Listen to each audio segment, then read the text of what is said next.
Boa noite, todos e todas que estejam assistindo essa videoaula, em que eu pretendo trazer uma diferenciação muito relevante para o estudo do processo penal, que é a diferenciação que me parece que é pouco feita na processualística como um todo, em manuais, ela é feita de forma um pouco descuidada, que é pensarmos a presunção de inocência no processo penal como uma regra e não como um princípio. Então é assim que eu considero a presunção de inocência, uma regra. Tem diferença pensar a presunção de inocência como regra e não exatamente como princípio. Eu resolvi gravar esse vídeo para esclarecer essa questão, para apontar reflexões sobre essa questão, especialmente porque me procuram muitos orientandos e orientandas que estão fazendo pesquisa no processo penal e que acabam, em suas pesquisas, sendo atravessados pela questão da presunção de inocência e muitas vezes tratando a presunção de inocência como princípio.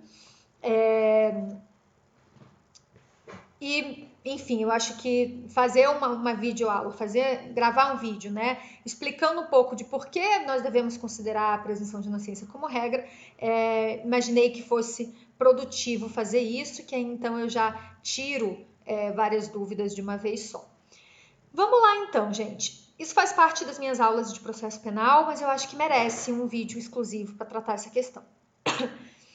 Primeiro, eu não vou tratar a diferença entre princípio e regra a partir de todo o estudo filosófico e político que se faz necessário, tá? A partir dessa discussão. Então, eu poderia aqui tratar trazer todas as reflexões e os estudos trazidos especialmente por estudos introdutórios de teoria do Estado, de filosofia política, para a gente entender a diferença de princípio e regra.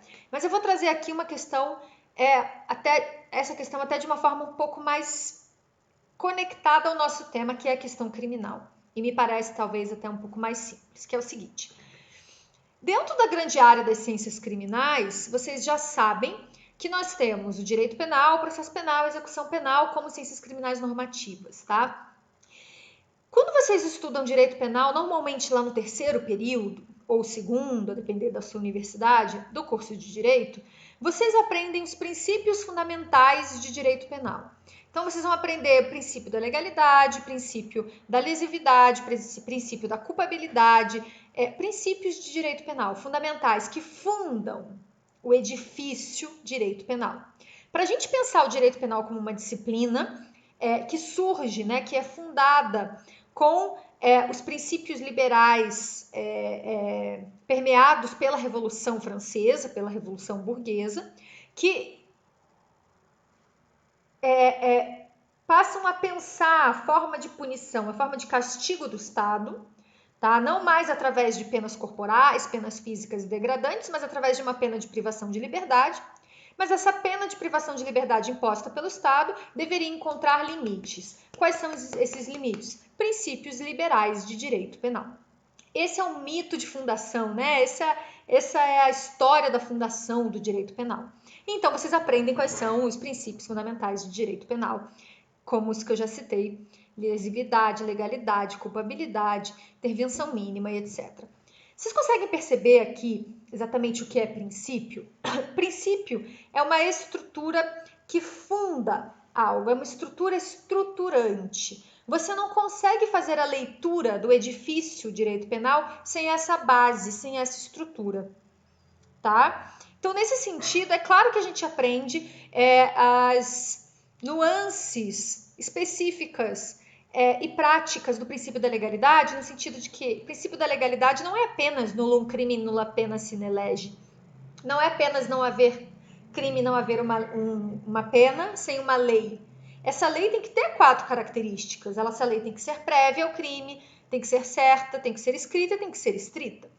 Acontece que o princípio da legalidade, como uma edificação de algo que é o estudo do direito penal e a imposição de pena por parte do Estado, pode parecer até essa coisa um pouco subjetiva, porque nos permite compreender determinada matéria, o direito penal, a partir desse estatuto, tá?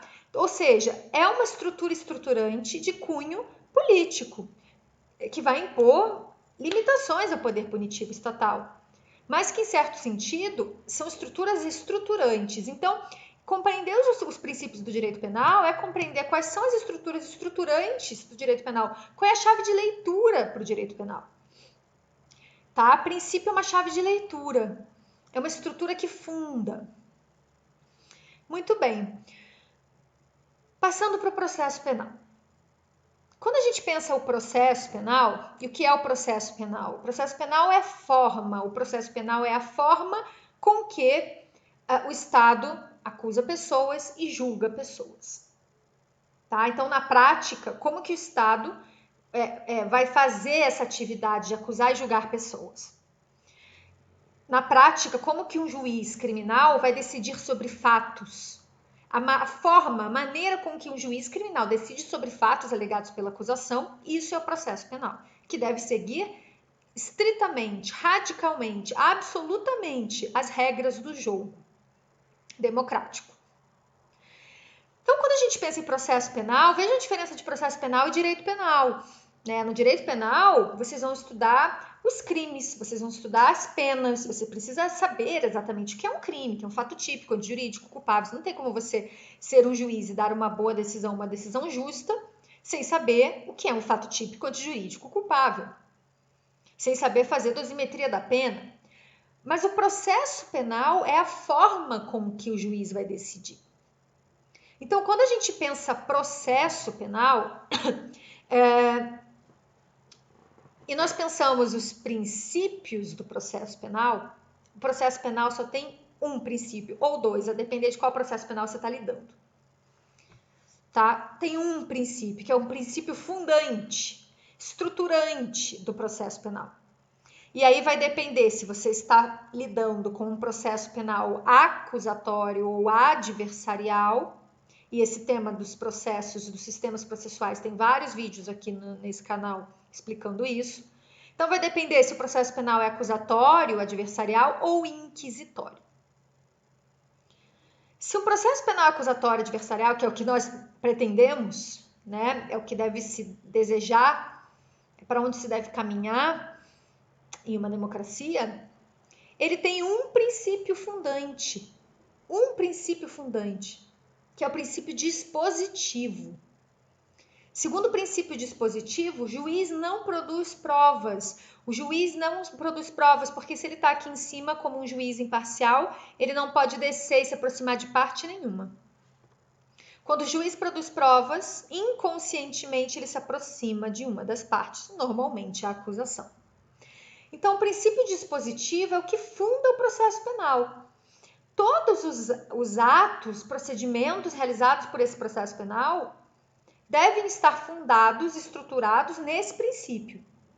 Então, quando a gente pensa todo o resto, que em muitos manuais, na maioria eu diria, de processo penal, que tratam presunção de inocência, por exemplo, proibição de prova ilícita como princípio, a gente tem um equívoco aqui. Por quê? Porque não são princípio, são regra de tratamento.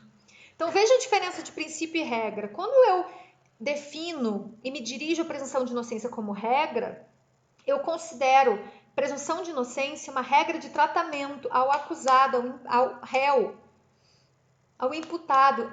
Ele tem o direito de ser julgado do começo ao fim como se inocente fosse. Isso é regra de tratamento. Presunção de inocência, tanto na sua faceta interna quanto externa. É claro que se a interna já é difícil de controlar, imagine a externa, que seria em relação à sociedade, à mídia, né? Mas, de qualquer forma, é regra de tratamento. E regra de tratamento, gente, não é nem essa coisa que você não consegue pegar, não.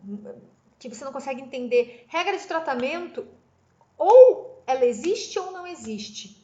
Eu não consigo rasgar Quer dizer, eu até consigo, né? Mas então aí eu não estaria em uma democracia, mas eu não consigo para um réu aplicá-la, para outro não. Eu não posso relativizar. Eu não posso aplicar para um e para outro não. Eu não sopeso. É o tudo ou nada. A regra de tratamento é inteira. É tratar o réu como se inocente fosse, até uma decisão final transitada em julgado. Então, tudo quanto se normalmente, né, se trata, especialmente presunção de inocência aqui, como princípio, é claro que a presunção de inocência funda e deve permear a prática de todos, especialmente do juiz como um agente do sistema de justiça criminal, mas é mais do que isso, é uma regra de tratamento mesmo. Então, nesse sentido, pensar a presunção de inocência como regra me parece uma regra constitucional, porque está na Constituição Federal, no artigo 5º, inciso 57. Me parece a forma mais eficaz de tratar a presunção de inocência e mais do que isso, né? Me parece a forma mais correta de se conceber, de se compreender a presunção de inocência. A ideia desses vídeos é serem curtos, então eu espero que tenha ficado claro. À medida que forem aparecendo para mim dúvidas em relação à presunção de inocência, como princípio ou regra, eu vou direcioná-los a esse vídeo. Espero que tenha ficado claro. Me procurem, quem tiver esse contato comigo, que eu indico textos, indico, enfim, literatura para vocês se aprofundarem nessa questão, que me parece de suma importância. Eu trato essa questão na minha tese. E é isso, tá bom, gente? Tchau, tchau.